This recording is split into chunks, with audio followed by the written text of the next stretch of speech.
siguiendo con la dinámica de las ponencias de esta primera sesión del seminario, y efectivamente siguiendo con la temática de esta primera sesión, que es sobre fuentes para el estudio de la religiosidad popular, vamos a pasar a presentaros la segunda de las ponencias que van a conformar la tarde de hoy. Además, a mí me satisface profundamente poder presentar a la ponente, ¿de acuerdo?, que es un valor en alza dentro del ámbito de la ciencia y técnica historiográfica española, y desde luego un orgullo para la Universidad de Valladolid, que nos va a hablar de los libros de reglas de las hermandades granadinas del siglo XVIII,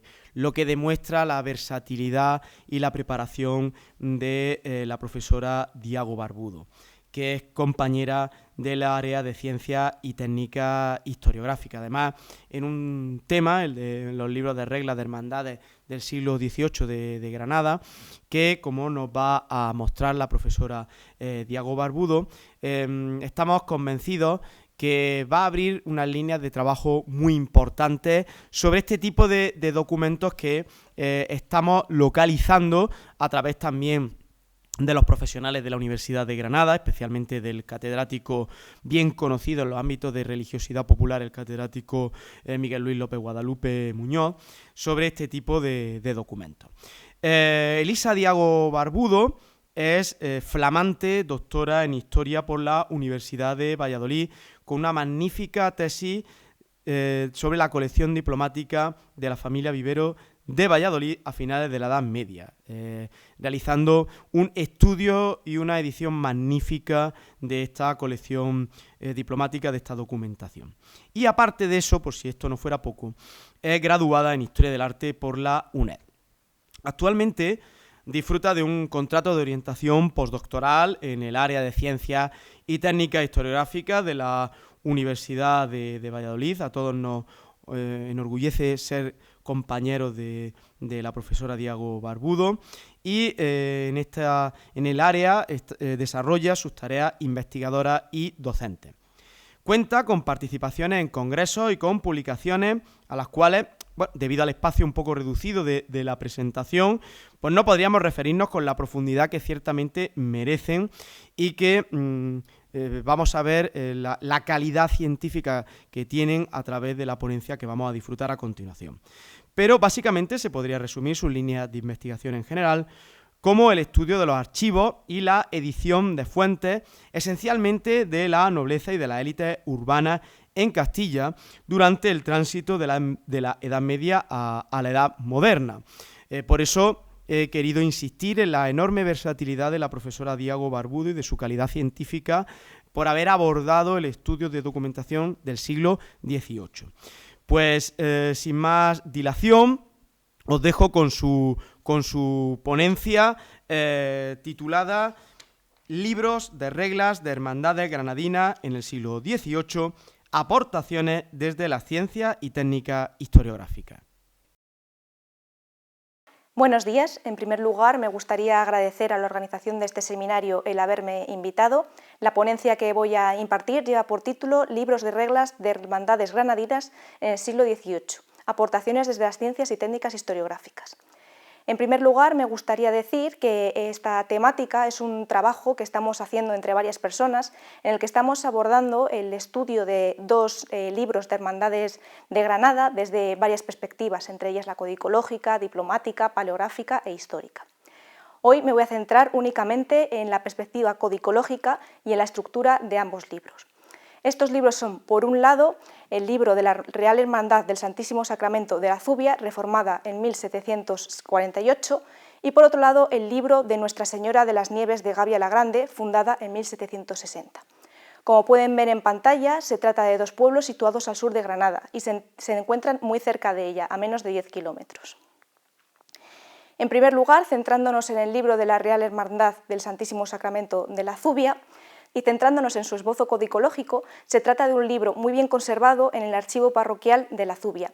Está encuadernado en pergamino y consta de 26 folios escritos en humanística cursiva.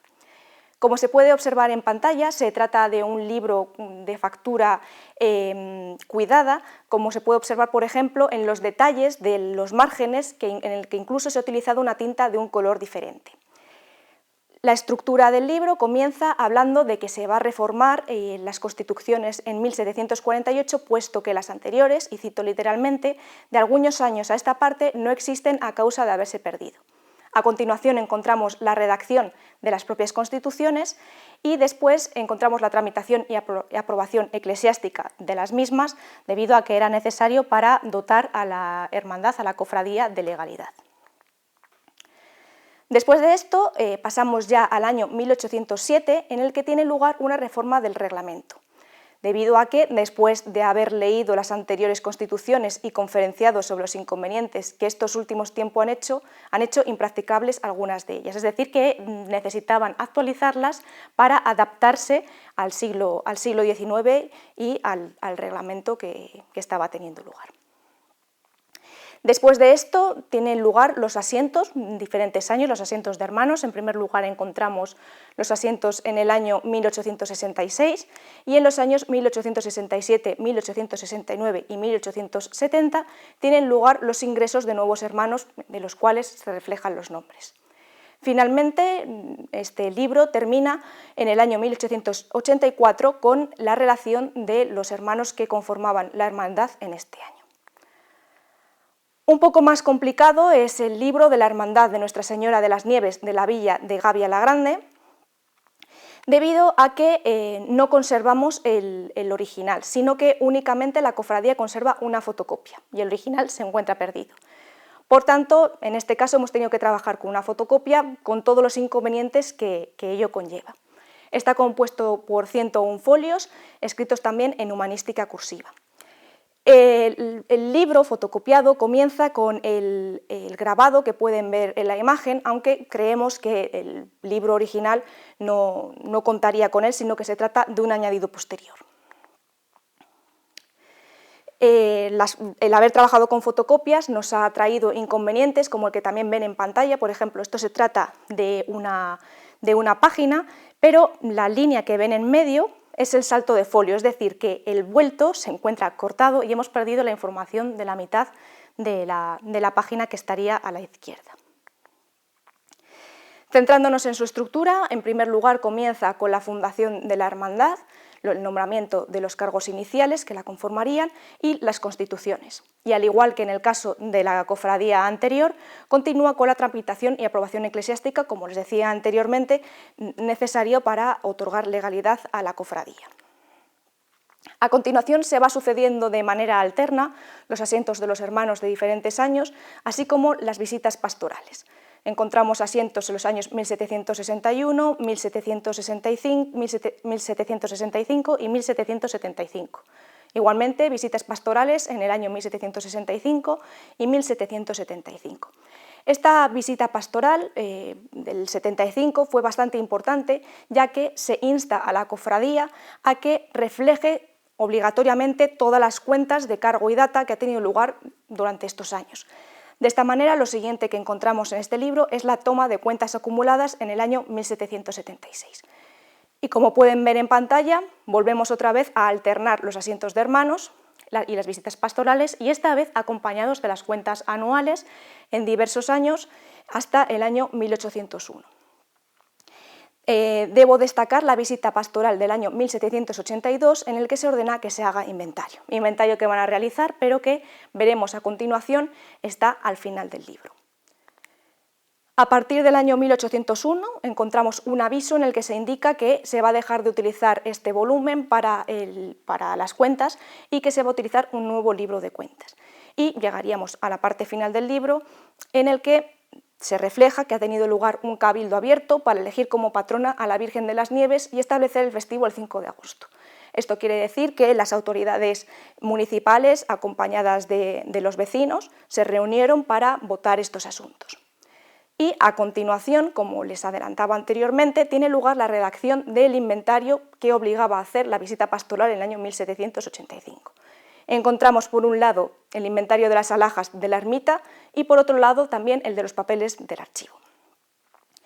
Finalmente encontramos también unas entradas que hacen referencia entre los años 1790 y 1821, unas actas de entrega y custodia de los bienes de la ermita, y finalmente también encontramos ciertas anotaciones posteriores sin data de donaciones, compras y mejoras del ajuar y de la imagen de la Virgen y de la ermita. Para finalizar, después de haber realizado este breve repaso codicológico y estructural de ambos libros, podemos resaltar una serie de conclusiones que nos hablan de la importancia de estas dos fuentes. En primer lugar, se trata de dos fuentes primarias inéditas, cuyo contenido no era conocido hasta ahora, y que nos aportan diferentes datos que pueden ser relevantes para diversos estudios, como puede ser la realización de una radiografía de la comunidad local de esta época. Como hemos ido viendo a lo largo de la estructura, en ambos libros encontramos asientos de hermanos que prácticamente se trata de una lista de los vecinos que conformaban las dos villas. Por otro lado, también en ambos casos, a través de la visita pastoral o del reglamento de 1807, encontramos cómo se aplicaba prácticamente el derecho canónico.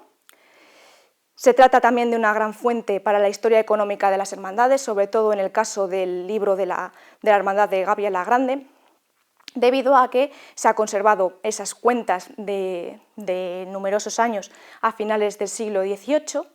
En el caso de la Zubia, como venía adelantando, también encontramos la transición hacia el siglo XIX, en el reglamento de 1807, con la integración de tres hermandades, la del Rosario, la de la Aurora y la de San Miguel. Y finalmente también es de gran relevancia, aunque está añadido como un anexo al libro, en el caso de la Hermandad de Gavia la Grande encontramos un inventario de gran interés artístico y patrimonial para estudios de diversa índole. Muchas gracias.